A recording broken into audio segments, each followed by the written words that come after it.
Le Deutéronome, chapitre 21.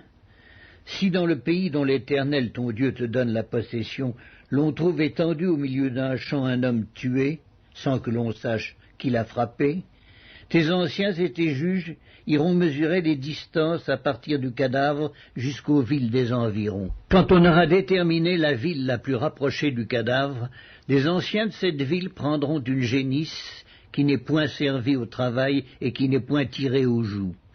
Ils feront descendre cette génisse vers un torrent qui jamais ne tarisse et où il n'y ait ni culture ni semence. Et là, ils briseront la nuque à la génisse dans le torrent.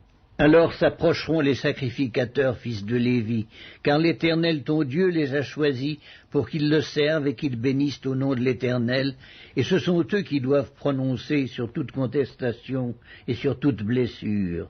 Tous les anciens de cette ville, la plus rapprochée du cadavre, laveront leurs mains sur la génisse à laquelle on a brisé la nuque dans le torrent. Et prenant la parole, ils diront « Nos mains n'ont point répandu ce sang, et nos yeux ne l'ont point vu répandre. Pardonne, ô Éternel, à ton peuple d'Israël que tu as racheté.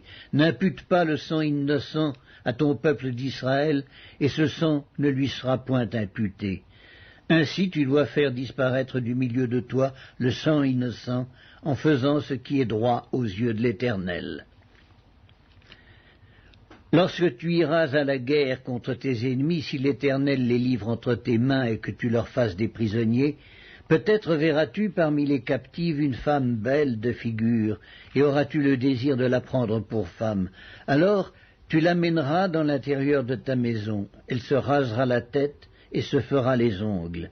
Elle quittera les vêtements qu'elle portait quand elle a été prise, elle demeurera dans ta maison, et elle pleurera son père et sa mère pendant 1 mois. Après cela, tu iras vers elle, tu l'auras en ta possession, et elle sera ta femme. Si elle cesse de te plaire, tu la laisseras aller où elle voudra, tu ne pourras pas la vendre pour de l'argent, ni la traiter comme esclave, parce que tu l'auras humiliée. Si un homme qui a 2 femmes aime l'une et n'aime pas l'autre, et s'il en a des fils dont le premier-né soit de la femme qu'il n'aime pas, il ne pourra point, quand il partagera son bien entre ses fils, reconnaître comme premier-né le fils de celle qu'il aime à la place du fils de celle qu'il n'aime pas et qui est le premier-né. Mais il reconnaîtra pour premier-né le fils de celle qu'il n'aime pas et lui donnera sur son bien une portion double, car ce fils est les prémices de sa vigueur, le droit d'aînesse lui appartient.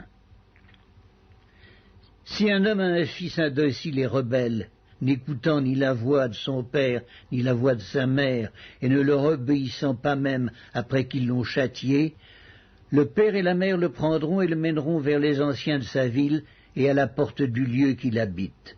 Ils diront aux anciens de sa ville, « Voici notre fils, qui est indocile et rebelle, qui n'écoute pas notre voix, et qui se livre à des excès et à l'ivrognerie. » Et tous les hommes de sa ville le lapideront, et il mourra. Tu ôteras ainsi le mal du milieu de toi, afin que tout Israël entende et craigne. Si l'on fait mourir un homme qui a commis un crime digne de mort, et que tu l'aies pendu à un bois, son cadavre ne passera point la nuit sur le bois, mais tu l'enterreras le jour même, car celui qui est pendu est un objet de malédiction auprès de Dieu, et tu ne souilleras point le pays que l'Éternel ton Dieu te donne pour héritage.